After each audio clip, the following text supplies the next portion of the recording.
I have been addicted to this song. It's been stuck in my head all week. Welcome to the video. I'm Brandy Isadora, and in this video I will be teaching you Conan Exiles, a few of the basics that you need to know. So first things first is we're going to have to pick a server. You're going to want to pick a server with the lowest ping. That's going to help so that you don't have that much lag. You also want to go with an official server. That is because if the people who own the private servers don't pay for them or maintain them, they will be taken offline or they will be glitching. So you don't want to go with a private server unless it's your own private server.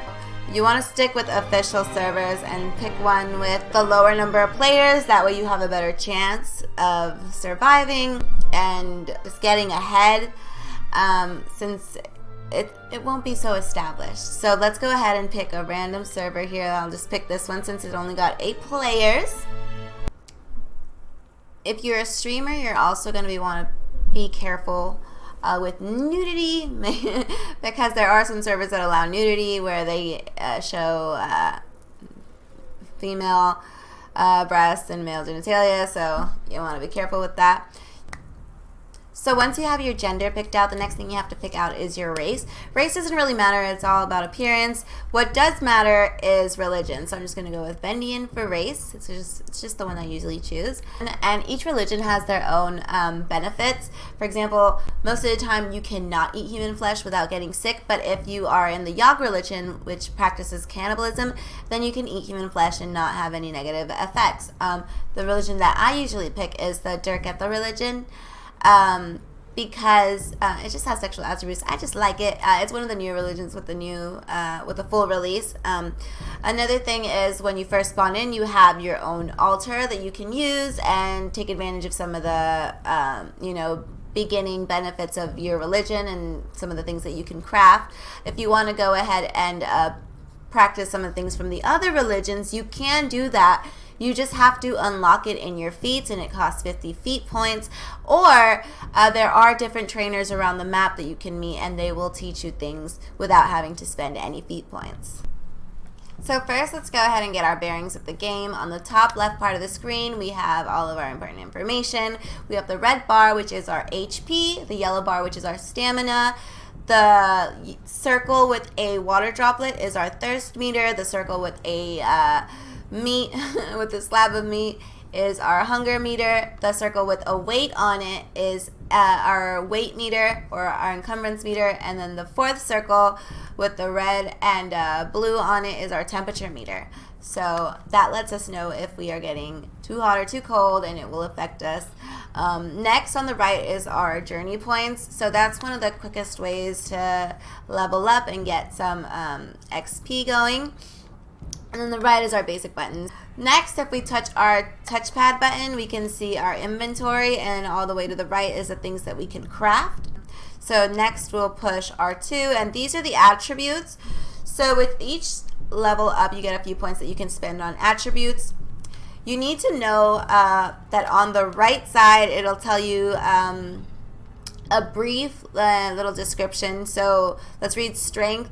The first dot on strength is thuggery. So they seem cool, but you don't get them right away. So the first dot, once you line up, so I have 2 points. I'll spend them right now to show you. So you see that's 1 point, and then this is the second one, and it goes up slowly. So once you reach the first dot, that's when you get the first level of strength, which would be thuggery. Therefore, and so on. If you do have certain missions that you want to do, like you want to move and you do want more of an encumbrance, you can take a potion that's called the Yellow Lotus Potion that does let you re-choose your attributes and your feats, which will be on the next one. If we press R2, we have our feats right here. So our feats we unlock, the ones that you see on this page are not all of them. If you press R1, you can get them organized into a little better of a category, but if you go to the one all the way to the right, the one that has a little magnifying glass on it, that shows you all of them. So if it's green, it means you already have it. If it's yellow, it means you can unlock it. And if it's red, it means you can't unlock it yet. Either you don't have enough points or you're not the level you need to unlock it. So we don't have a hotbar. but we do have a wheel. So if you want to put something into your, I guess you could call it a hot wheel, you go into your inventory, you go over and hover over whatever item that it is you want to make easily attainable to you, and then you go ahead and press L1, and then it shows you this wheel. So you press the directional in whichever slot you want to place the item that you like, and just click X. It'll be there for you. So now that we're out, press L1, and as you can see, we've got the wheel again. So we have the bedroll there. We can highlight the bedroll and create it. In the beginning, it's going to automatically fill up the slots for you as you build or find things that can be put in that area. But you can always switch them out. If you have one currently in your hand, like let's say I had an axe in my hand, so you can tell because it's highlighted on the wheel, and I wanted to put something else in that slot, it wouldn't let me change that slot out because I'm holding it in my hand. So just take it out of your hand, and then you can switch that slot out. So now that we're situated, you're going to want to come over to this pillar over here and interact with it. Any pillar that you see like this, you're going to want to interact with. And then we're going to want to collect some plant fiber, some stones on the floor. Just walk up to a stone and pick it up. You'll see branches on the floor. There's branches. Okay. So this far back, there's not really anything that can kill you. If you follow this road all the way down, you will reach the area with water, which is where most of our fellow newbies, or your fellow newbies, I guess, are going to be building their first house. But what I recommend you do first, just to build some XP, is to go ahead and collect those until you have enough to craft yourself a bedroll. So the bedroll's right here. What we're going to want to do is we're going to want to run. So this is the map where we are right now.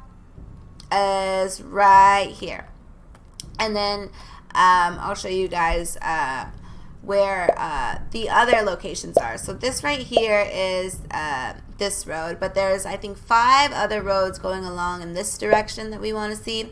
By the way, I died earlier, so if you die, this is where you'll find your body. It's that little tombstone. So we're going to want to run this way, try and get some XP. And the bedroll's just in case, you know, we get too thirsty on the way over there and we're going to die. Build the bedroll, and you don't lose all the work that you've done. You'll be able to spawn at the bedroll. Another thing with bedrolls is with beds, you can build as many beds as you want. But with bedrolls, if you lay one down, when you lay your second one down, it'll delete the first one that you had. Here's the second one. This is a second broken highway. And we gained a level. So just go ahead and run all of these through. So once you've gone ahead and discovered all of the roads, you're going to want to go ahead and run forward, and you will find this crazy creature that will scare the shit out of you. So then you come up to this guy right here, and you'll read his journal. So some journals just have stories, other journals have like little ghosts. I'll show you these little dancing ghosts here, and they'll show you emotes, which are really cool. So look around for books and look around for ghosts. So we've reached the river. We can go ahead and parkour down this hill. You just jump off the edge and kind of hold X, and it'll like kind of slide you down gently. It's a great way to save yourself if you accidentally fell off a hill and you're gonna die. You don't want to pulverize your little leg bones and die. Now that we've reached the beach and you're going to be harvesting your materials, you've cleared out a nice area, you want to lay down your bedroll. So we're thirsty, we can go to the river and drink some water. Just walk into the ocean and press square and you'll drink water. Another great thing is these eggs. These eggs are great because they not only quench your thirst, but they also satisfy your hunger. You can also eat these little wormies that you find on the floor. Pick them up, fat grubs. They will give you nutrients. So they, as you see, it automatically went into the Hot Wheel. And these creatures that you see right here, baby shellbacks, they're not going to attack you. They're like little kappas. They're not going to attack you, but the bigger ones are. They're not that tough. You just got to have a weapon. If they're facing you, they'll pretty much attack you and they'll follow you. The good thing is you can pretty much outrun almost every creature. I've been able to outrun here, even when your stamina's run out. So if you're not ready, just walk away from them. Okay, so now that we're here, we want to craft our first weapon. Once you're in a safe place, away from any monsters, you want to go ahead and craft your first pick and craft your first hatchet. While you're at it, go into the weapons section in the feats and unlock the stone sword so that you can craft that and start killing creatures so that you can start collecting meat for yourself to eat as well. So now that you've collected your meat, just craft a campfire, and you're going to need some fuel to start the campfire. So you can either use wood or coal. In the beginning, you're going to obviously use wood because you don't have coal yet. And you're going to place your meat inside the campfire. So place all your raw meat inside the campfire, and in order to turn it on, you have to toggle it on with L2. So in the beginning, this was a big problem for me. I could not find that. I kept on thinking, why won't it let me just hover over the play button? What am I doing wrong? Why can't I start the campfire? Until I saw on the bottom left corner, it says toggle on or off, L2. So to turn it on or turn it off, press L2. Another thing that I recommend doing is, as you can see, I'll just put something else in there for now, bugs. I have human flesh in my inventory. If you have human flesh in your inventory, you're going to want to take that out by putting something else in its place. And then you're going to want to toss it. There's nothing that you could want human flesh for right now unless you're, the cannibalistic religion. Toss it because it can end up in the slot where you used to have your meat once your meat finishes. And if you accidentally click that, you will get food poisoning, and you do not want that. So just get rid of all of the human flesh that you have for now. The easiest way to repair a tool is to just highlight it in your wheel. And you can do it that way. Or if it's in your inventory, you would press R1 on top of it, and in here it says info and it says split, but if you're highlighting an item that's broken, it'll say repair, and you can do it that way as well. So now that we have our stone pick and our hatchet, we can go ahead and start collecting materials for our first base. They're mostly made out of stone, so you're going to want to cut down maybe 2 or 3 trees and then invest your time on collecting stone. To build it, you're going to have to unlock it first in the attributes. Let's get somewhere safe so that we don't get snuck up on. And press R2 to go over to the feats. And go ahead and scroll down. And it is this one right here, the sandstone foundation. So we gained a level by unlocking that, which is pretty cool. You need to know which tool to use to harvest which item. Different tools give you different items. So mostly it'll give me flesh with the pickaxe. If you want to get hide, you want to use the hatchet. You also want to use the hatchet if you want to get heads. So if you want to collect a boss head or any kind of head, use the hatchet and it'll give you a head. When you're cutting down trees, you usually cut them down with the hatchet. That'll give you wooden branches. But for certain things, you do need bark. So what you're going to use to get bark is the pickaxe. And that will give you bark. It doesn't give you that much, honestly. And it doesn't always give it to you. Sometimes it'll only give you like 1 or 2. So humans also give you hide. This is an archer. You want to be careful with archers because if they shoot you in the leg, it does cripple you. And what that does is it's basically the same thing as if you ran out of stamina. You can barely do anything. If you do come across an archer and you're going to fight them close quarters. That way they don't take their bow out an arrow and cripple you. I did get my revenge on this archer. So after you kill them, you're going to want to loot their inventory. You can loot it afterwards. They'll drop like a little bag. What I usually do is I just hover over them and click triangle to just get everything out of their inventory, and then just harvest their meat with the pickaxe. You can get a skinning knife later on, which will just take their skin and as hide, but for right now you just have stone materials, so you use the stone. So with the hide, you're going to want to craft a water skin. With the water skin, you find it right here in the crafting area, and it takes 5 hide and 5 twine, which you make out of the plant fiber. In order to fill it with water, all you got to do is go into the water. It's got to be at a depth where you can drink water, and then just highlight it in your wheel and click it, and it'll fill it up. These flowers right here are the yellow lotus flowers, the ones that I was saying that you use to rearrange your attributes. You're going to need, I think, 10 flowers to make 1 potion if you ever do decide to do that. So some of these NPC camps, like this one, have a loot chest that you can loot once you've killed everyone. You can actually loot it before you've killed them, but safer to kill them so that they don't kill you. The cool thing about these is you can, so this one is a carpenter, which I didn't even know there was a carpenter out here. So there's things that you can unlock, like a carpentry bench, a blacksmith bench, armory bench, and there's certain things that you can only unlock or only build with the help of them. So what you can do is, if you have a club, you can knock them out. It takes a while, and you can actually turn them into your slaves.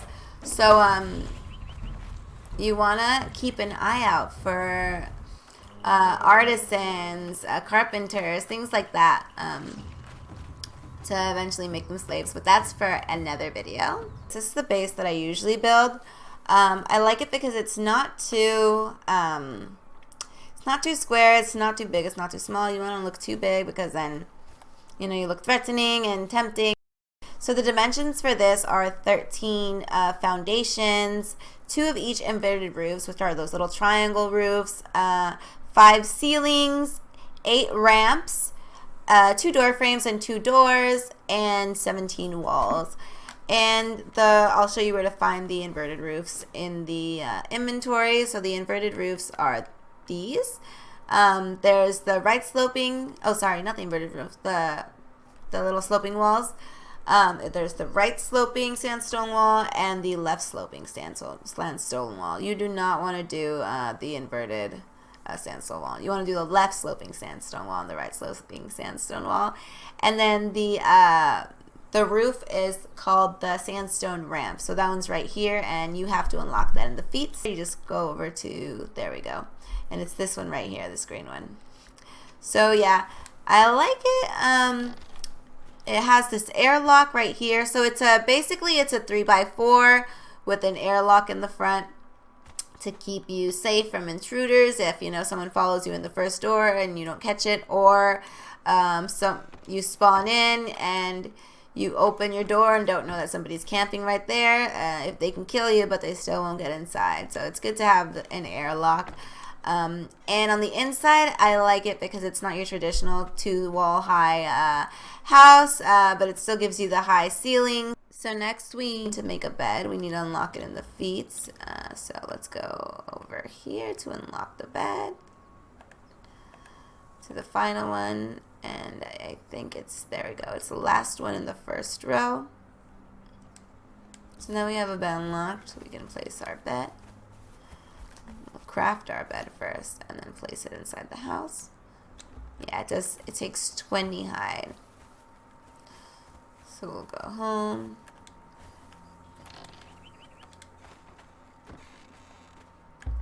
We've crafted our bed, and we can craft a box. The boxes are over here. And let's go ahead and place them in our house. So I usually go ahead and place my bed in this corner, as far off to the edge that I possibly can. And then I'll place my chest up against this wall. Yay. Against any wall, really.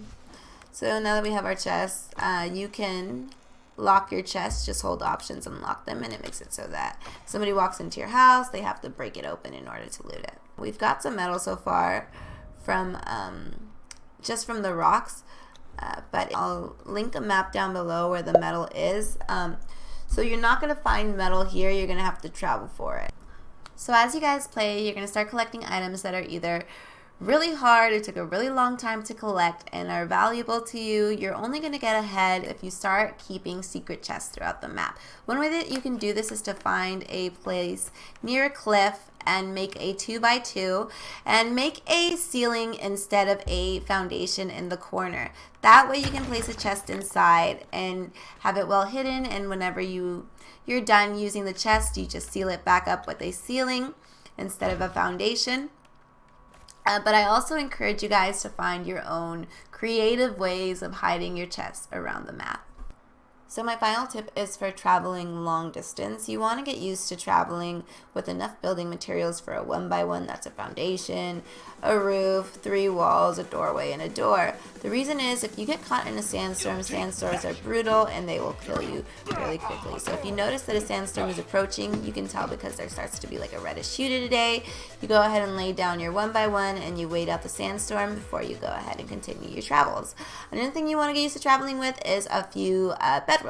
That way, after traveling a certain distance, you can go ahead and lay your bedroll down, and if something does kill you, you don't have to redo that entire journey. You'll just come back, hopefully close to your body, and every now and then as you travel, place down another bedroll. Remember, your old spawn point will be destroyed, and that'll be your new one. Not the bed, but the bedrolls that you have, those will be destroyed. And so as you journey, just place them like little breadcrumbs, and it'll make your journey a lot easier, less of a pain. So I hope you guys enjoyed this. If you did like the video, go ahead and leave me a thumbs up to let me know that you liked it and encourage me to make some more videos. If you are not too bored of me, you guys can catch my Twitch streams. I stream on Twitch Tuesdays, Thursdays, and Saturdays from 9 to 10 p.m. Pacific Standard Time. And all of my social medias will be linked down below. I hope to see you guys in my next Conan Exiles videos. And if you guys pop by my stream, say hello in the chat. Tell me that you came from the YouTube, and I will send you guys a special shout out. Have a good day. Good luck with Conan. Whew, what's that?